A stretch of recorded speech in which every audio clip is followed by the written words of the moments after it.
welcome everybody to our fourth, our penultimate Y call. And the title, the theme of this Y call is Contextualizing Democratic Education and Hero School. So just to review what is a Y call, and many of you have been in Y calls, but for some of you, I know it's a new thing. So it's to illuminate the purpose of why we, the outreach team, interns, long-term volunteers, chose to work with Long Way Home by learning about and discussing the organization's mission and programming to generate a better understanding of the many moving parts of the organization and how these moving parts work together to achieve our mission, and to connect and to share non-outreach voices in the organization to the outreach team, Hero School Director, Construction Education Consultants. I mean, that's what we're going to be doing today, because I'm very happy that we've got one of our Hero School teachers, Wendy, participating. And later on, at the last half an hour of the call, we also have two current students. Yeah, and finally, to clarify understandings of, well, anyway, yeah. So explain who we are, basically, and connect everyone. So before I recap, I just want to introduce everyone who's here. So just looking at the participants list. So on the board, there's Katie, who's board president. Casey, sorry, who's the board president, and then there's Katie, who's also a board member, former development director. For interns, we have Linda, who's on my grants. She's one of my grants writing interns. Later on, they will be joining Alyssa, who's another grants writing intern, and Devin, who's the business management intern. I don't see, okay, Julie, she's a Blueprints intern, Jermaine, one of Jermaine's interns. Julie, is Laurie coming as well? Yes, she's just there. We're just coming back from the school. She's coming. Okay, awesome. So when she arrived, Laurie Lou, she's outreach intern. Then on the administrative, and April, of course, who's the nonprofit development intern, and much more than that as well. And on the administrative team, we have Matt, executive director. We have Jermaine, green construction coordinator. We have Jimena, outreach coordinator. We have Omar, volunteer coordinator. We have San, who's one of our college course students. And then we have, it looks like also Shayla and Marilyn Mush, who are the students who are going to be participating later on.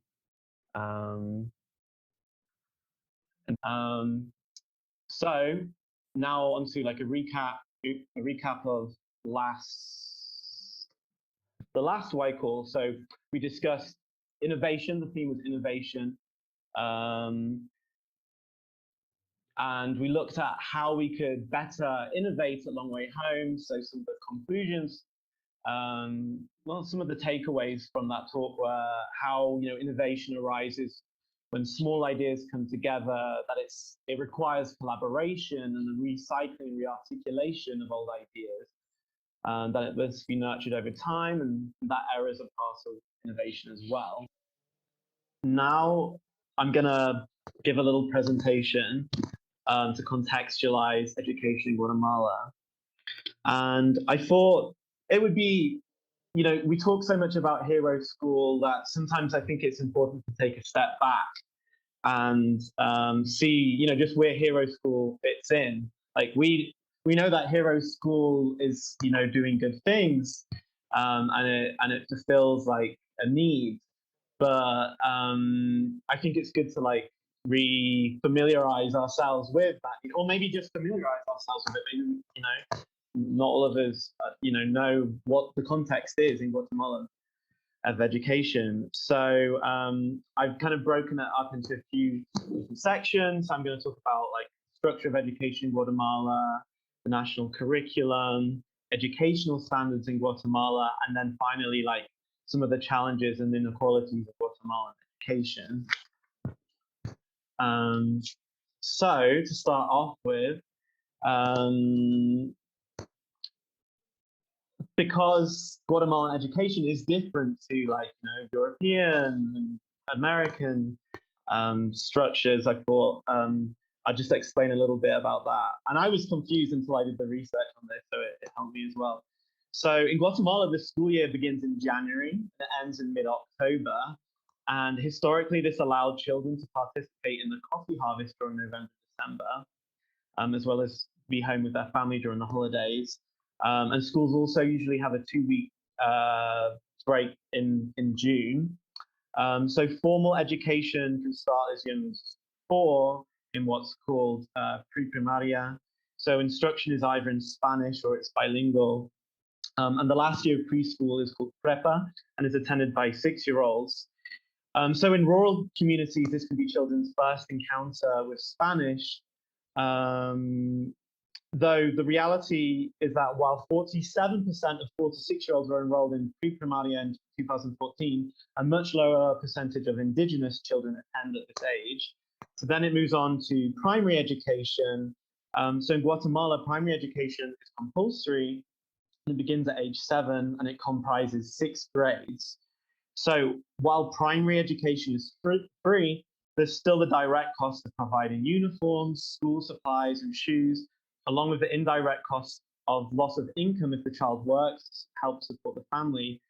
So that can be difficult for families, So as a result, only 82% of children of primary school age are enrolled in schools in Guatemala. Might be a bit high now. Some of these statistics are a little bit old. So primary school could theoretically be completed by age 12. However, in rural communities, given that most children do not attend preschool and have never had any experience of learning, they might also have illiterate parents and might not speak Spanish. So retention and dropout rates are high. So then on to secondary education. So primary school, like I said, is where public school schooling ends, like free public schooling ends. And this is because outside of the cities, public secondary education is scarce, especially in rural indigenous areas. So here, often it's religious institutions which like fill the gap. So lower secondary education is known as básico. It comprises 3 grades. And in 2014, only 45% of teenagers from 13 to 15 years old were enrolled in básico. Upper secondary education is known as diversificado, and it's the equivalent of high school. And it's equivalent to like US vocational high school. So at public schools, most students study either teaching or bookkeeping. The range of choices at private secondary schools is much wider, also includes like, secretarial services, tourism, auto mechanics, computers, agronomy. Anyway, I don't want to go on too much. I think I wrote too much about that. So private institutions account for the majority of secondary enrollments. In 2016, 12.5% of primary students are in private education, so the majority are public. However, it's much more difficult for secondary education. It's the majority is private education, over 50%, and then for upper secondary, it's over 77%. So as we'll see later on, this lack of accessible public education is a significant barrier to educational improvement. And then once you're at university, Guatemala only has 1 public university, San Carlos, and many middle class and wealthy Guatemalans send their children abroad. So now Guatemala's national curriculum. So this is known as the CNB. It was developed by local and foreign experts in the years following the 1996 peace accords, and it was finally completed in 2004. So the peace accords explicitly tasked post-conflict healing and the development of a culture of peace and democracy to the country's education system. So following the violence and genocide of Guatemala's armed conflict, civic education in schools was conceived as a space for fostering democratic citizenship, for building independence of thought, to orientate democracy, develop tolerance, and diminish stereotypes, to ultimately promote reconciliation. So it was built around four central ideas: democratic life and culture of peace, unity and diversity, sustainable development, and science and technology. But just how successful this is, this is statistics from 2017, can see how low, just looking at in terms of democracy, if we're thinking about how successful the CMB has been in the last, 17 years in creating like democratic citizens. Trust in like political parties in 2017 is like 26%. I mean, this is 2017. I imagine in recent years it's down even less. And identification with political parties, you can see how it's just decreased over the last few years.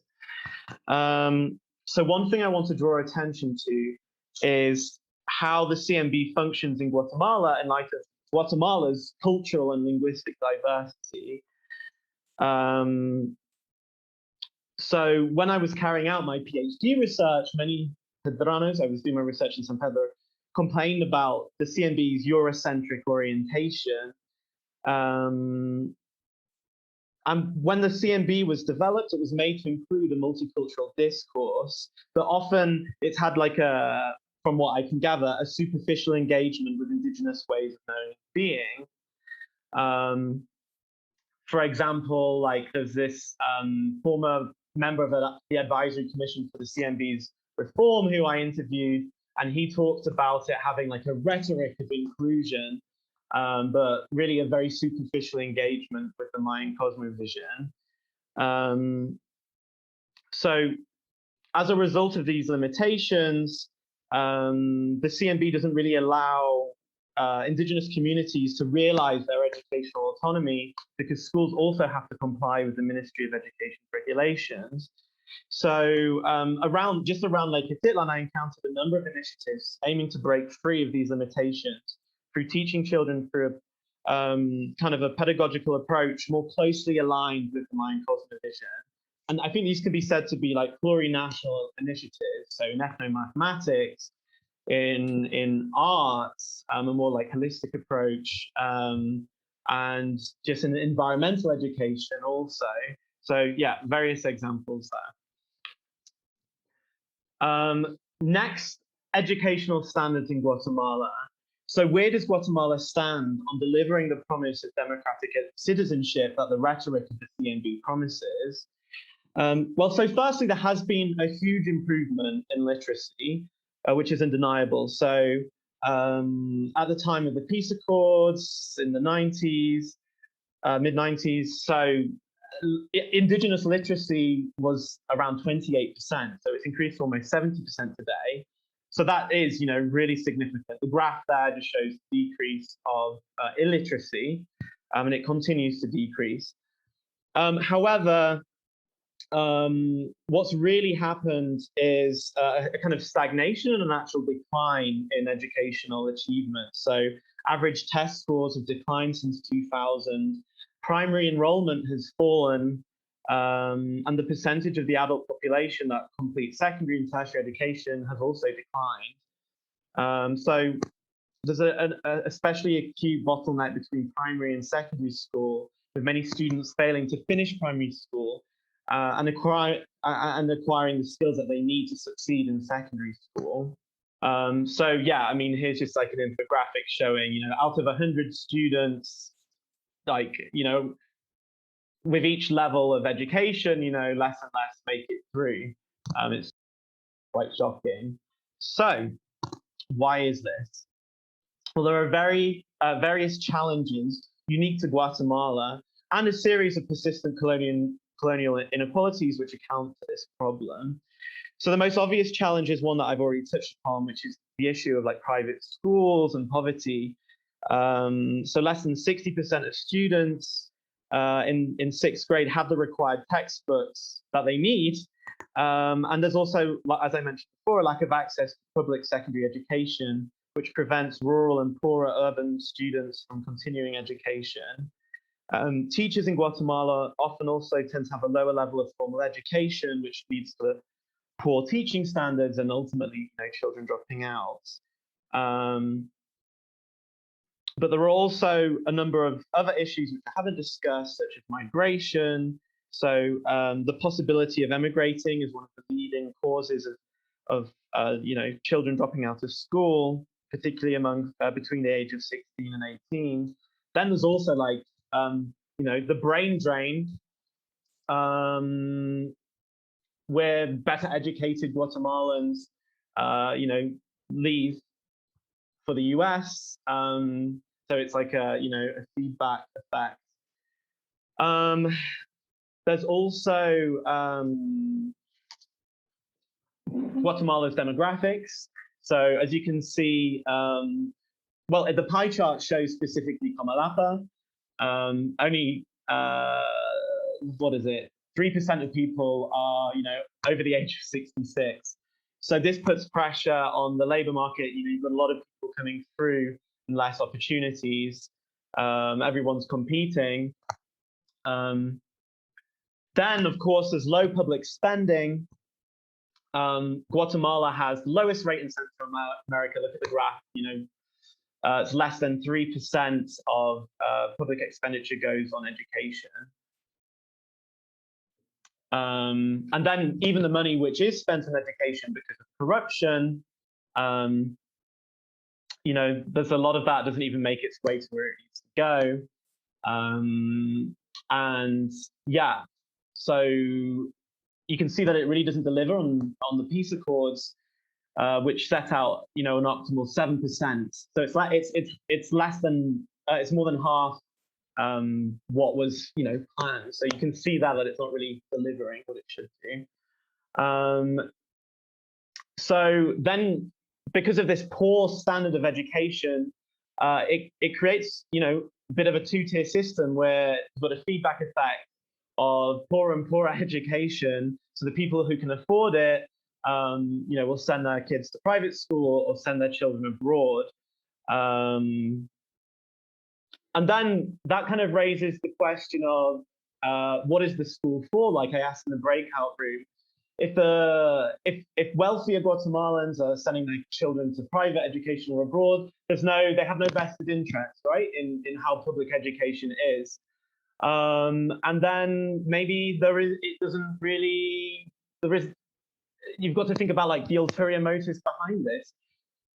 If the government officials, the elites don't really care about how public education is, maybe that's kind of convenient. I have some good quotes about that, how from San Pedro, one teacher said, it's convenient for the system that basically I'm not, children don't become critical thinkers because, and another person, another Ronnie who I interviewed, he said, well, this is convenient, no, because it's funneling, the public education is funneling these people to the maquilas, working in, just producing the risk, okay, I'm getting lost, but anyway, you get the idea. So finally, as well as the challenges that I mentioned, you can see the persistent colonial inequalities of Guatemala come through really strongly in the education system. So there's the rural-urban inequalities, the racial inequalities, and gender inequalities. So just looking at this table, you can see how strong, well, basically the most privileged demographic is, urban, male, and also, Latino or non-indigenous. And in this graph, you can see what a small percentage of indigenous students are enrolled in, higher education, higher tier education. I mean, it's really striking. Mayan children, the reading standards, mathematics standards, in reading, it's a third. and for mathematics, it's half as good as the Ladino population. I feel like I'm taking up too much time. So yeah, I've got some more infographics. And then finally, just looking regionally, I found it interesting, and I don't know, I'd like to investigate more about this, but Chimaltenango, maybe because it's slightly more urban as a department, but it performs much higher than the national average in terms of education, and much better than many of the departments. And Comalapa as well, compared to other municipalities, it has like a relatively educated population. So I don't know about that. It's something for me to investigate. So yeah, that's me done with my presentation.